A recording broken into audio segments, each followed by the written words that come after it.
Hello everyone, Pineapple Apple here with a journey that I'm convinced will never end. That's right, even though we haven't finished Miraculous Season 1, although we are close, I thought we could start One Piece. That's right, the anime notorious for just going on and not ending, like any conversation I have about Doctor Who.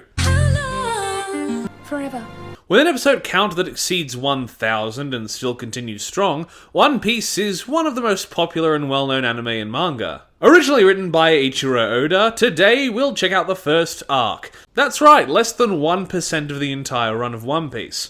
Holy shit. Well, I suppose we gotta start somewhere. I mean, I could review something in the same vein but shorter. We could watch Bleach or Fairy Tail or Kiss X Sis. No, actually, before we continue that train of thought any further, we'll go into episode 1.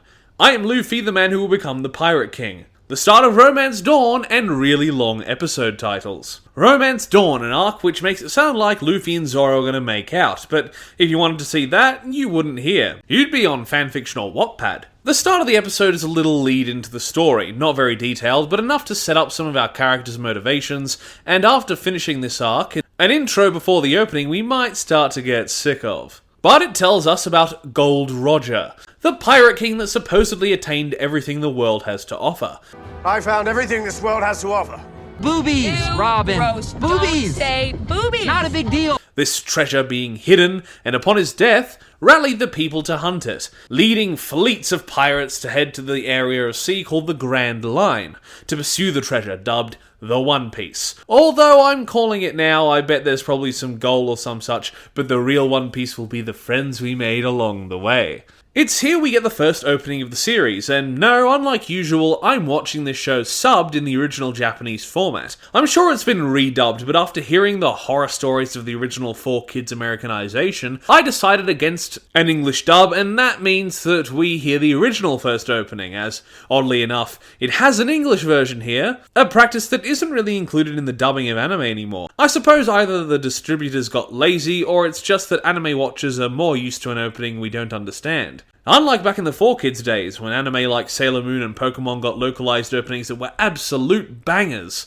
But to be fair, I can't hold the dubbed One Piece opening up amongst them. This first opening is We Are by Hiroshi Kitadani. And although it has quite the abrupt ending, the song is nice, fitting well to the tone of the show, and the animation is pretty impressive, selling the grandiose effect of the sea, and although there is a generic scrolling shot, the villains are hinted at well, and our main characters are also showcased well, tipping us off to their abilities and in line with their characterizations. The first episode properly starts on the Lady Mary, a cruise ship where some sailors attempt to fish a barrel out of the water. We see one of our soon-to-be main characters, Nami, hanging around the ballroom of the ship, and although she isn't a main character in this arc, she does a lot of background work that makes her feel slightly integrated into the story, which is clever, as apparently she was not introduced into the original story until a little bit later, giving us insight into the character before she is thrust into the spotlight. They use less overt hints like this to help introduce the character Zoro before his appearance as well. A good choice pacing-wise.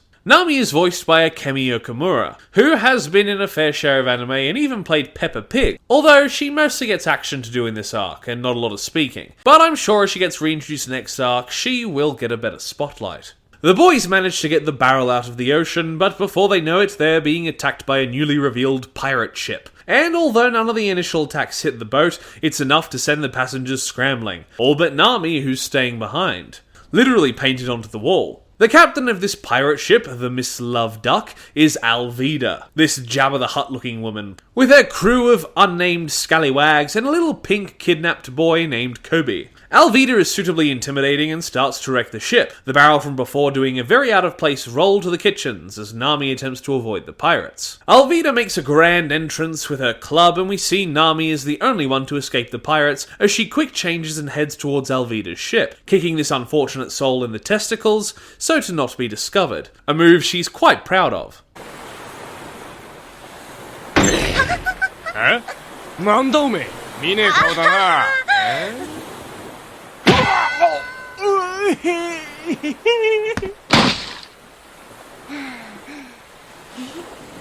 Kobe attempts to steal the barrel and is accosted by unnamed pirates, one of whom is supposedly played by Hiroshi Kamiya, who among other roles outside of the series is set to reappear as another character down the line. In spectacular fashion, the barrel is destroyed as our main character, Monkey-D-Luffy, and the entrance is pretty consistent with his character. One that this scene does pretty well to show us the broad strokes of initially. His ridiculousness and cheery attitude pretty infectious. Luffy easily dispatches the enemy pirates, but is more interested in finding food than escaping, much to Kobe's dismay. Kobe seems to attempt to protect Luffy from the dangers Alvida and her crew pose, and we learn of his backstory. How he was essentially kidnapped and has been stuck on the ship for 2 years, but is too afraid to run away, to which Luffy's reaction is priceless.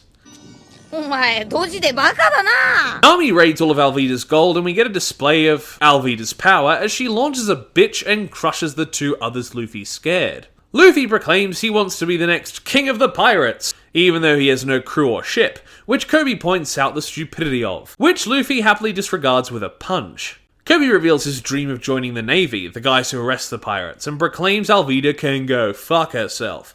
Just in time for her to burst through the roof and shoot a verbal Uno reverse card at him. Zoro is mentioned, and Luffy completely breaks the tension of the moment before engaging in battle, helping Kobe escape, and giving us our first look at a devil fruit power. Apparently, there are many different types of devil fruit, a rare substance that grants super abilities, Luffy's being the Gomu Gomu no Mi, or the Gum Gum fruit, allowing Luffy to become super stretchy. A power often associated with the more comedic characters, which Luffy uses to rock the shit out of all of Aldiva's minions, and after Kobe stands up to Alvida, Luffy impressively launches Alvida away, back into the previously thrown minion, creating a wave so large it could probably kill a lesser man. Kobe and Luffy make their escape once the Navy turn up, hopping onto a small boat right next to Nami. Luffy and Nami having what I'm sure in romance would have been a love at first sight glance. And the episode ends as Kobe tells Luffy how to find Zoro the Pirate Hunter, seeking to add him to his crew if he's as strong as others say. And we get a small teaser at the end seeing Zoro as we get an obnoxious electric guitar sting. And of course, before we move on, we get our first look at the ending theme, being Memories by Maki Otsuki. And while the visuals aren't amazing, they match the laid-back tone of the song, even if the greyed-out characters are a little hard to see, and the tone of the golden, water-like background is a little too dark. But even with that, it's a solid 6 out of 10. Not something I think I'd play a lot, but not bad. That leads us into episode 2, The Great Swordsman Appears, Pirate Hunter Renora Zoro. Christ, these titles are convoluted. Is episode 3 going to be called Luffy and the Terrible, Horrible, No Good, Very Bad Day? Kobe recaps us on Zoro, and the two arrive in Shell's Town, off to save Zoro from the Navy base. They take a stroll through the town, buying a pear, and the townsfolk seem to be scared, as even uttering Zoro's name freaks out the populace, much to Luffy's entertainment. They find Zoro, who is almost crucified, but looking cool while doing it, and are intercepted by a little girl named Rika, who is now my favourite character of the arc. No idea why they drew her so cute. But she's honestly the most endearing character. She attempts to feed Zoro, who is currently involuntarily fasting, and the son of the local Navy commander catches her in the act. And I'm surprised he only threatens to kill her, because look at him, he looks like every pedophile I've ever seen on the news. He ruins her food and throws her out after threatening to kill her. Literally throwing, that is. But she is luckily caught and abandoned by Luffy, who goes to talk to Zoro himself. He has a fine interaction with the pirate hunter, and is asked to feed him the food Rika brought, but the captain's son, Helmeppo, crushed it on the ground. It's a nice character moment, even if a bit strange, but looking at Aldiva and Luffy, the stranger characters are certainly more identifiable. Even if I'm sure there are many more to come. Luffy tells Rika that Zoro ate the food, her showing a prize-winning smile. And he learns why Rika was bringing him food via flashback. Helmeppo was harassing the local populace with a pet wolf that Rika tried to ward off, but before it fucking ate her, Zoro beats it up with a chair and beats and threatens Helmeppo. He threatens to execute Rika and her family unless Zoro can last a month crucified with no food and regular beatings, and we've arrived 3 weeks in. Helmeppo arrives to harass people in Ririka's bar, Ririka being the mother of Rika. That's a weird family line. Ririka, Rika, what will her child's name be? Ka? Excuse me. And we also see that Nami is there with a strange body shot. That's probably not what that shot's called, and you're probably thinking of something else, so I'll just show you what I mean and move on. Helmeppo decides he's going to execute Zoro tomorrow anyway, and Luffy loses his shit, repeating Zoro's actions on Helmeppo, who pulls a Malfoy. Oh, my father will hear about this! We get to see the infamous Captain Morgan, who I suppose while he isn't selling rum, he commands the island's navy under his iron fist. We get a flashback to Zoro's past, where he apparently made a promise to this blue-haired girl, and he is approached by Luffy again. They make a deal that if Luffy returns his weapons that the navy took, he'll join him, sending Luffy off to raid the marine base. Just to demonstrate how much of a dick Morgan is, he's forcing the Marines to erect a massive statue of himself, and puts the domestic into domestic abuse by hitting his son and then his lieutenant. Although it's not like his son didn't deserve it. He puts the fear into the Marines using an effect that sounds straight out of RPG Maker, and sends them to kill Rika, but only after they erect the statue. Luffy decides he needs Helmeppo to find the swords, so kidnaps him as Morgan is just about to straight up murder one of his men. Luffy then bisects the statue and escapes Morgan with Helmeppo with ease, but they also spot Kobe going to help Zoro. Nami's also here, but we don't really get any info as Luffy is busy using Helmeppo as a human shield. Kobe tells Zoro about the execution and is threatened by Morgan. Meanwhile, Luffy finds 3 swords instead of 1, and in a relatable reaction says fuck it and takes all 3 of them, leaving a passed out Helmeppo to save Kobe. Zoro gets another flashback, and the episode ends as Luffy uses his rubber abilities to catch and rebound the Navy's bullets, as they were just legitimately about to kill both Zoro and Kobe. As a piece of theme music plays that sounds oddly like a Human League song.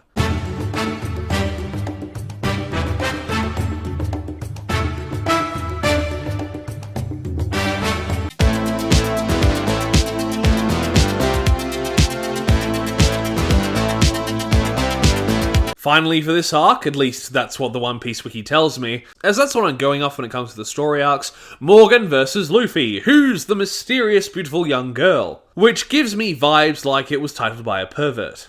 I love little girls, they make me feel so good. Zoro is shocked at Luffy's proclamation of his Pirate King goals, also shocking the Navy, and while Zoro agrees to join Luffy, Captain Morgan gives some exposition on the Devil Fruits and their connection to the Grand Line. Luffy takes a long time, and although it's funny, the over-reliance of moving the camera quickly around a single image to simulate action is jarring. But Zoro's moves are cool. Luffy tells about his Gum powers, leading Morgan to confirm it in a useless line just before Luffy goes all in to fight Morgan directly. And although the way Morgan uses his arm is a little strange, Luffy is nicely emotional as he fights. We get interrupted as Helmeppo holds Kobe at gunpoint, and Kobe gets a nice line, standing up for himself, and Luffy and Zoro take out both father and son in one fell swoop, leaving the rest of the Navy to celebrate the fall of their corrupt captain. We also learn what Nami was doing here with what I think may be her first proper spoken line. Looking for a map of the Grand Line, only to find a taunt,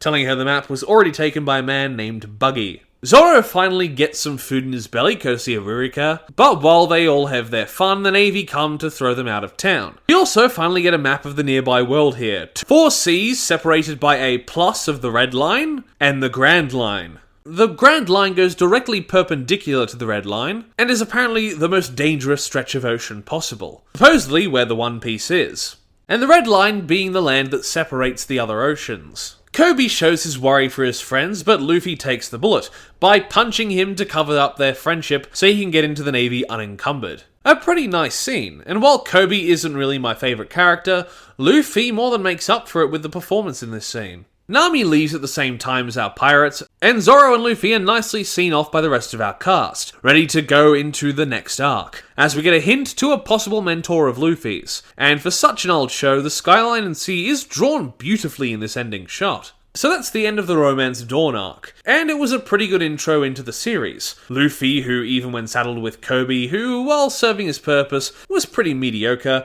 was a standout. From his introduction, his energetic and infectious character is established well, and gets on the viewer's side pretty easily. Zoro is also a pretty cool character, while we get less time with him than Luffy, and don't get an exploration of much of his character, the breadcrumbs are left for us to be intrigued about his past, and both his character design and abilities also add to this. The villains were varied. Alvida probably got just enough screen time not to become annoying, and was good in relation to Kobe. And while Helmeppo and Morgan were kinda one note, they do well to make you hate them. And while not really intimidating or giving off such a presence, they allow Zoro and Luffy to show off well. I'll give One Piece episodes 1 to 3, the Romance Dawn arc, a cool 6 out of 10. not stand out, but does well to establish the themes and characters of the show to come, and I'm excited to get into Orange Town next. Thank you everybody so much for watching my first review of many of One Piece. Please like the video if you liked it, comment down below if you wish, and consider subscribing to the channel, and if you do,